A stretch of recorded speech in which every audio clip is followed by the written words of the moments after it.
ಎಲ್ರಿಗೂ ನಮಸ್ಕಾರ. ಎಲ್ಲರೂ ಹೇಗಿದ್ದೀರಾ? ಚೆನ್ನಾಗಿದ್ದೀರಾ? ನಾನಂತೂ ತುಂಬ ಚೆನ್ನಾಗಿದ್ದೀನಿ. ಅದೇ ರೀತಿ ಎಲ್ಲರೂ ಚೆನ್ನಾಗಿರಬೇಕು. ವೆಲ್ಕಮ್ ಟು ಮೈ ಚಾನಲ್ ಸಾಯಾಸ್ ಕಿಚನ್. ನಾನಿವತ್ತು ನಿಮ್ಮ ಹತ್ರ ಶೇರ್ ಮಾಡ್ತಾ ಇರೋಂಥ ವಿಡಿಯೋ ಬಂದ್ಬಿಟ್ಟು ಇದು ವರಮಹಾಲಕ್ಷ್ಮಿ ಹಬ್ಬದ ದಿವಸ ಮಾಡಿರೋಂಥ ವಿಡಿಯೋ.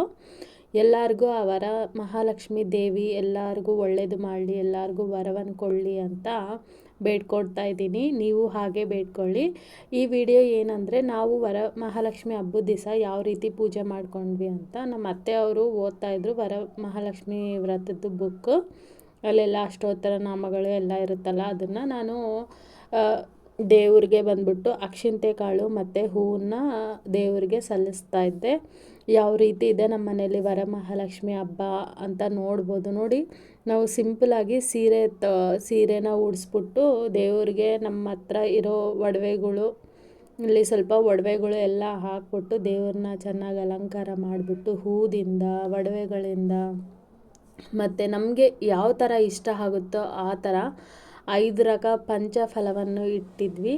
ಅದೇ ರೀತಿ ಮತ್ತು ಮಡ್ಲಕ್ಕಿನೂ ಇಟ್ಟಿದ್ವಿ. ನಾವು ಇವತ್ತು ದೇವ್ರ ನೈವೇದ್ಯಕ್ಕೆ ಅಂತ ಎಲ್ಲರೂ ರವೆ ಉಂಡೆ, ಕರ್ಜಿಕಾಯಿ, ಚಕ್ಲಿ, ನಿಪ್ಪಟ್ಟು ಎಲ್ಲನೂ ಮಾಡ್ತಾರೆ. ಬಟ್ ನಾವು ಅದೆಲ್ಲ ಏನು ಮಾಡಲ್ಲ.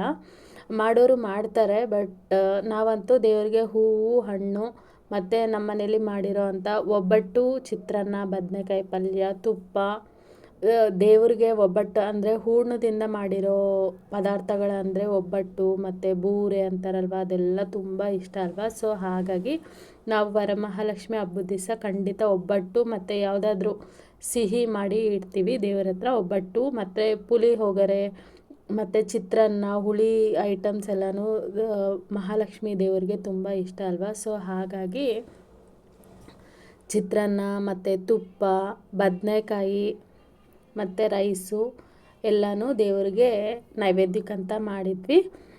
ತುಂಬ ಚೆನ್ನಾಗಾಯಿತು. ಸಿಂಪಲ್ಲಾಗಿ ಒಂಥರ ಚೆನ್ನಾಗಾಯಿತು. ಎಷ್ಟು ಒಂದು 20 ಪೀಪಲ್ ಮೇಲೇ ನಮ್ಮ ಮನೆಗೆ ಮುತ್ತೈದೆಗಳು ಬಂದಿದ್ದರು. ತುಂಬ ಅಂದರೆ ತುಂಬ ಖುಷಿ ಆಯಿತು. ನೋಡಿ, ದೇವ್ರ ಮನೆ ನಾನು ಯಾವ ರೀತಿ ಅಲಂಕಾರ ಮಾಡಿದ್ದೆ. ನಾನು ಈ ವರಮಹಾಲಕ್ಷ್ಮಿ ಹಬ್ಬ ದಿವಸನೇ ಇಡೋಣ ಅಂತ ಬೆಳ್ಳಿವು ಮನೆಯಲ್ಲಿ ಡೈಲಿ ಯೂಸ್ ಮಾಡ್ತಿರೋ ಅಂಥ ಚಿಕ್ಕ ಬೆಳ್ಳಿ ದೀಪಗಳಿತ್ತು. ಸ್ವಲ್ಪ ದೊಡ್ಡ ಬೆಳ್ಳಿ ದೀಪಗಳು ತಗೊಂಡೆ. ಯಾವ ರೀತಿ ಇದೆ ಅಲಂಕಾರ ಎಲ್ಲ ಚೆನ್ನಾಗಿ ಅನ್ನಿಸ್ತಾ ಇದೆಯಾ? ಗಜವಸ್ತ್ರ ಅಂತೂ ತುಂಬ ಇಷ್ಟ, ದೇವರಿಗೆ ಹಾಕಲೇಬೇಕು. ಸೊ ನನ್ನ ಈ ವಿಡಿಯೋ ಇಷ್ಟವಾದಲ್ಲಿ ಒಂದು ಲೈಕ್, ಶೇರ್, ಕಮೆಂಟ್ ಮಾಡಿ. ಅದೇ ರೀತಿ ನನ್ನ ಚಾನಲ್ನ ಸಬ್ಸ್ಕ್ರೈಬ್ ಮಾಡ್ಕೊಂಡು ನೋಡಿ. Thank you very much.